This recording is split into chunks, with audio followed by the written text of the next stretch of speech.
আওয়ামী লীগের বিরুদ্ধে জামাত, NCP, BNP ঐক্যবদ্ধ, এ বিষয়ে কোনো সন্দেহ সংশয় নেই। হ্যাঁ, আওয়ামী লীগকে অনেক ক্ষেত্রে স্পেস দিচ্ছে বিএনপি, আওয়ামী ন্যারেটিভ বিএনপি প্রচার করছে। অনেক কিছু দেখে মনে হচ্ছে যে না, আওয়ামী লীগকে সুযোগ করে দিচ্ছে বিএনপি, আমরা সমালোচনা করব। বাট এটা মনে রাখবেন যে আওয়ামী লীগ বাংলাদেশের রাজনীতিতে স্বতন্ত্র সত্তা হিসেবে ফিরতে পারবে না। এটা ঠেকাতে আওয়ামী লীগকে ঠেকাতে জামাত, এনসিপি, বিএনপি তিন দল এক, এতে কোনো সন্দেহ নেই। আর আওয়ামী লীগ ফিরলে এই তিন দলের কারো কোনো লাভ নেই এবং তিন দলের জন্যই বিপদ। এজন্য তিন দল প্রত্যেকের নিজ নিজ স্বার্থে আওয়ামী লীগকে ফেরাতে দৃঢ় প্রতিজ্ঞ। তাহলে যতটুকু দেখছেন আপনারা, এই যে বিএনপি আওয়ামী লীগকে সুযোগ দিচ্ছে, বা আওয়ামী ন্যারেটিভ বা আওয়ামী লোকজনকে, এস আলমের লোকজনকে বাংলাদেশ ব্যাংকের গভর্নর বানাচ্ছে, ইসলামী ব্যাংকের চেয়ারম্যান বানাচ্ছে, এরকম অনেক কিছুই করবে।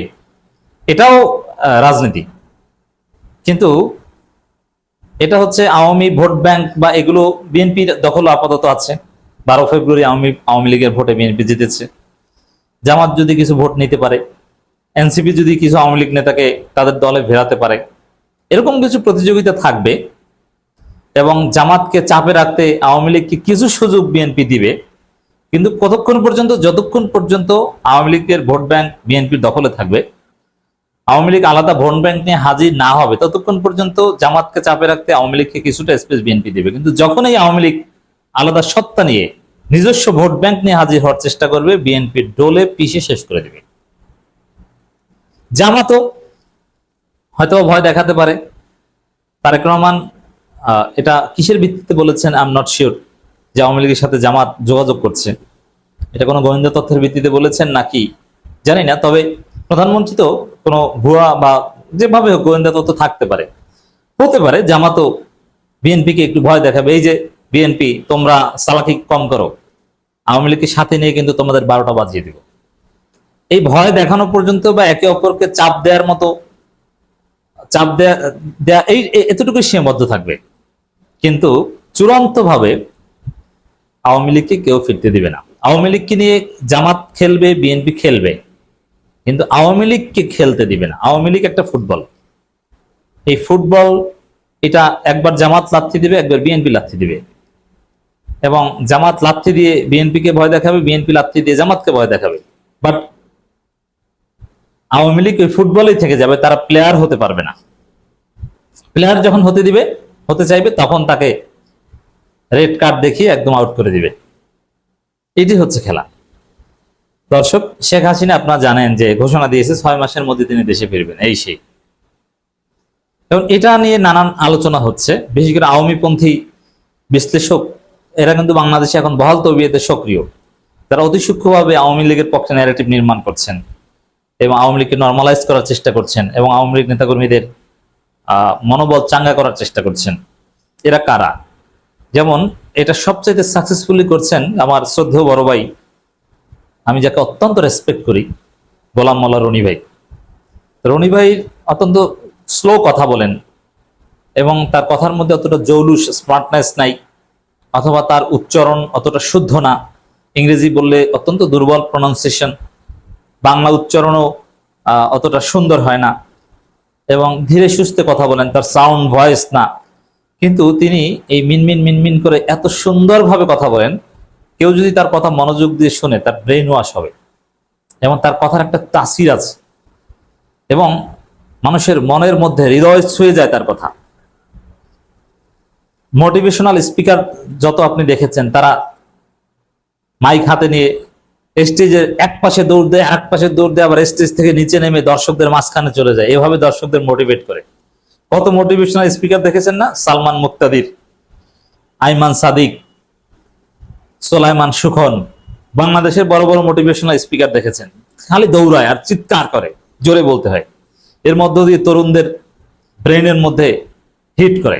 হ্যাঁ, এটাই সিস্টেম। কিন্তু গোলাম মোল্লা রনির ওইরকম দৌড়ে লাগে না।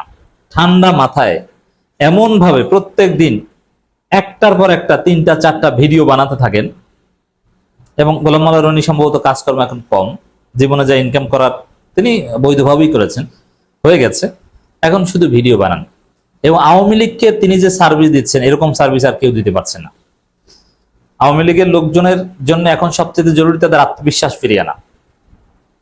এখন আওয়ামী লীগের বিদেশে পলাতক নেতারা অনেকেই চেষ্টা করছেন ইউটিউবে কন্টেন্ট ক্রিয়েট করার, পলিটিক্যাল কন্টেন্ট, যাতে আওয়ামী লীগের মনোবল চাঙ্গা হয়। এই বিশ্বাস জন্ম নেয় যে বিএনপি জামাত এরা কিছুই পারবে না, এরা ধ্বংস হবে, আওয়ামী লীগ আসবে এবং আওয়ামী লীগ পারবে। আওয়ামী লীগ ছাড়া বাংলাদেশের রাজনীতি চলবে না, আওয়ামী লীগ বাংলাদেশের রাজনীতির রিয়ালিটি, তারা ফিরবেই, কোনো সন্দেহ নেই। এই বিশ্বাসটা জন্ম নেয়াতে দেশে বিদেশে পলাতক অনেক আওয়ামী লীগ নেতা নানানভাবে চেষ্টা করছে, সাবেক মন্ত্রী টন্ত্রী অনেকে চেষ্টা করছে।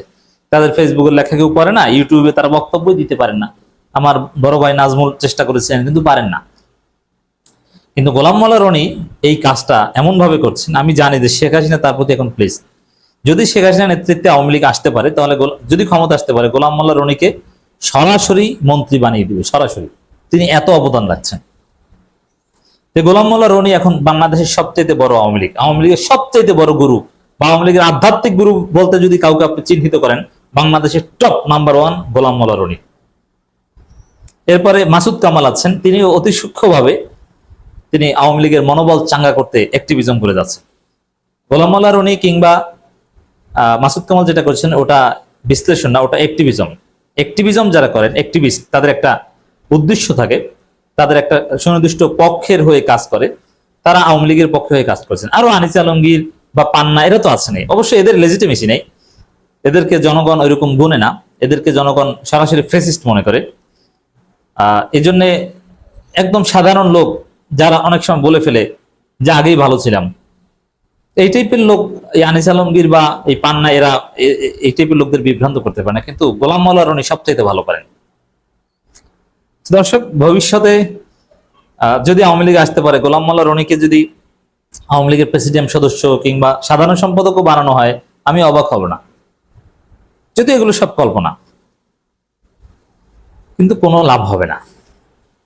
শেখ হাসিনার যে এই বক্তব্য, এই 6 মাসের মধ্যে ফিরবে অমুক তমুক, এগুলো সব রুহুল কবির রিজভী এক কথায় জবাব দিয়েছেন। শেখ হাসিনা দেশে ফেরার বক্তব্য স্ট্যান্ডবাজি, তার স্বভাব সুলভ স্ট্যান্ডবাজি, এর কোনো ভ্যালু নেই। এবং এখন পর্যন্ত বিএনপি জামাত এনসিপির পক্ষ থেকে যে প্রতিক্রিয়া পাওয়া গেছে, তারা এটা হতে দিবে না। তবে এটা কি একদম স্ট্যান্ডবাজি? স্ট্যান্ডবাজি তিনি করেন, এর কোনো ভিত্তি আছে কিনা? হ্যাঁ, ভিত্তি বলতে এটাও তারা অলিক কল্পনা বিলাসে আছে। যুক্তরাষ্ট্র তাদেরকে সিগন্যাল দিয়েছে, যেই তারেক রহমান চীন যাওয়ার সিদ্ধান্ত নিয়েছে, এখন যুক্তরাষ্ট্র আওয়ামী লীগের সাথে যোগাযোগ করছে যে তারেক রহমান চীন যাচ্ছে, ভারতের সাথে ঝামেলা পাচ্ছে। এমনকি ভারতও একটা সময় পর্যন্ত আওয়ামী লীগের হাত ছেড়ে বিএনপির হাত ধরে সামনে আগানোর চেষ্টা করছিল, কিন্তু ভারতের সাথে বিএনপির ঝামেলা বেঁধে গেছে। এখন ভারতও শেখ হাসিনাকে মোটিভেট করছে যে না, তোমাদেরকে ফেরাবই, শুভেন্দু ক্ষমতা এসেছে, এতে তাদের বিশ্বাস বেড়ে গিয়েছে। এবং যুক্তরাষ্ট্রের বা মার্কিন ডিপ স্টেটও বলছে যে না, বিএনপি আমাদের কথা শুনছে না, তারা চীন যাচ্ছে, অতএব আমাদের আওয়ামী লীগ লাগবে, অথবা বিএনপিকে চাপ দিতে আওয়ামী লীগকে পুনর্বাসন লাগবে, আমরা সেই চেষ্টা করব। এই কারণে শেখ হাসিনা এই চাপাবাজি করছে। কিন্তু যতই মার্কিন যুক্তরাষ্ট্র, ভারত শেখ হাসিনাকে মোটিভেট করুক, সাহস দিক, যার ফলে শেখ হাসিনা আস্ফালন বা স্টানবাজি করুক, লাভ হবে না। জামাত, বিএনপি, এনসিপি এখানে ঐক্যবদ্ধ, আওয়ামী লীগকে তারা ফিরতে দেবে না।